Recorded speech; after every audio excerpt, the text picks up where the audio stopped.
En este video te explicaremos cómo identificar circuitos derivados sin bajar los interruptores termomagnéticos. Para eso nos vamos a apoyar de un foco probador y un multímetro. Primeramente, este foco probador necesitamos saber su consumo de corriente. Movemos la perilla e introducimos en uno de los cables del foco y observamos que consume aproximadamente 0.38 amperes. Este nos va a servir de probador. Lo que vamos a hacer es al contacto le vamos a encender este foco. Por ejemplo, ahí vamos a observar primeramente que en ese circuito su corriente de consumo es 0.42. Al encender el foco, si fuera de ese circuito, tendría que incrementar a 0.70. Como al encender el foco no se incrementó, ese circuito no va hacia ese contacto. Así nos pasamos hacia el otro circuito. Vemos cuál es su corriente, que es 0.14. Encendemos el foco, no hay un incremento y por lo tanto ese contacto no depende de ese circuito derivado. Así es como vamos a ir haciéndole circuito por circuito, en la cual donde observemos un incremento, ahí podemos decir que ese contacto depende de ese circuito. Por lo tanto, como pueden observar ustedes, no necesitamos bajar el interruptor, ya que hay muchos lugares donde no se permite bajar la energía. Necesitamos identificar los circuitos así visiblemente, y eso lo estamos haciendo con un probador que estamos utilizando, o un foco. Otra vez más, vamos con otro circuito, vemos su corriente, encendemos el foco y no hay incremento. Por lo tanto, este contacto no depende de ese circuito. Vamos a continuar con la siguiente línea o circuito derivado. Primeramente observamos su corriente, que vemos que es de 1.46, encendemos el foco y no hay incremento.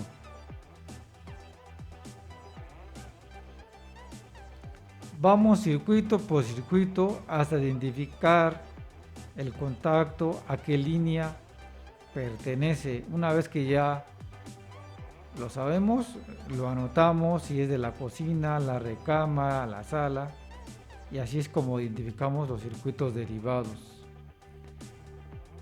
Ahí también vemos que la corriente no varió, porque es 0.60, tendría que haber subido a 0.90 por los 0.30 amperes que consume el foco.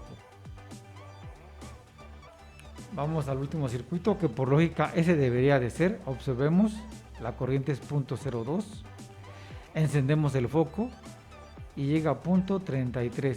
Ese es el circuito derivado de ese par de contactos. Apagamos, verificamos y volvemos a encender. Así es entonces como identificamos los circuitos derivados a través de un foco probador sin necesidad de bajar los interruptores. Para eso necesitamos dos personas, una que esté ahora sí poniéndole carga al contacto y la otra que esté checando circuito por circuito, y donde vea una variación o un aumento, ahí es donde podríamos decirse que depende de ese circuito. Es muy útil esta forma de identificar los circuitos derivados, ya que hay lugares donde no permiten bajar los interruptores. Así podemos encontrar los circuitos derivados de la sala, del comedor, de la cocina. Y si queremos saber los circuitos de los focos, lo que tendríamos que hacer es primeramente conocer la corriente del foco. Podemos ocupar también este foco que es de 0.30 y lo colocamos, por ejemplo, en la cocina y encendemos el foco.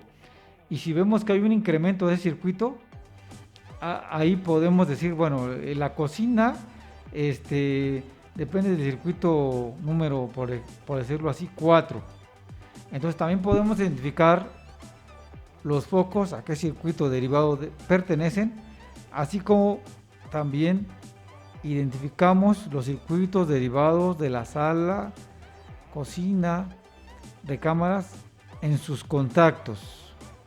Esta es una manera práctica, ya que hay lugares como oficinas, comercios, tiendas, en este caso lo que es farmacias, donde no permiten que se bajen las pastillas o interruptores termomagnéticos para identificar los circuitos derivados. Entonces, con este foco probador y multímetro podemos identificarlos. Lo correcto o lo ideal sería que lo hagan a través de 2 personas para que uno alimente la carga o bien prenda y apague un foco, y la otra persona lo que va a hacer es medir con el multímetro y así poder identificar los circuitos derivados de las zonas o lugares específicas. Coméntanos si te ha gustado el video o si tienes alguna duda. No te olvides darle like, suscribirte y activar la campanita para que recibas notificaciones de nuestros nuevos videos.